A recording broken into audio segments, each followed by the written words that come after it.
Welcome to the channel. If you're a fan of Formula One, you would have observed that the 2021 Saudi Arabian Grand Prix featured two controversial red flags.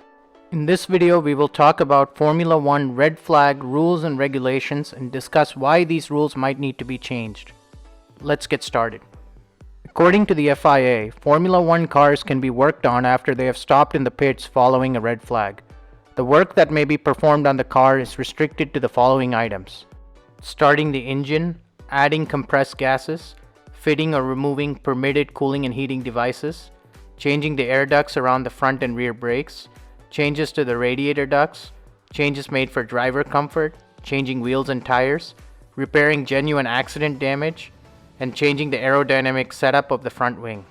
At first glance, these rules appear to be fair since all teams can make these changes. However, a closer look at common racing scenarios shows us that these rules are not entirely equitable. Let's look at an example. Assume the following scenario. Cars A, B, C, and D are all racing each other, and car B and C decide to take a pit stop on lap 20. Assuming a pit stop loses 20 seconds, the racing order now becomes A, D, B, and C. If D decides to take a pit stop 5 laps later, the lap 25 racing order is back to A, B, C, and D. By lap 35, B, C, and D have closed the gap because A's tires are getting old and falling off the pace.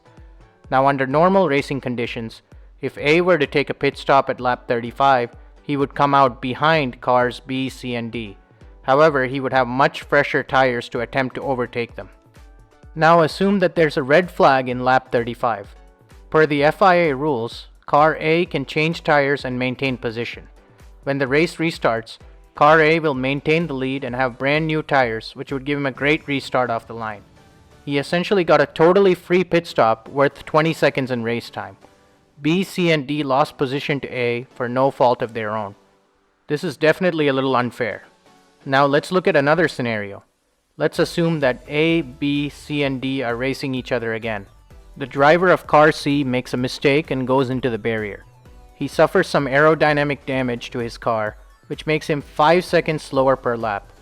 Now assume that within 1 lap of this incident, there's another incident which causes a red flag. Now car C can go into the pit lane and get his car repaired under the red flag conditions. When the race resumes, he maintains his position, has a repaired car, and has a new set of tires. Under normal racing conditions, Car C would have lost at least 30 to 40 seconds of race time. He would have had to take a pit stop where the crew would have to analyze the car and try to make their best attempt to repair the car while other cars were racing by at full speed.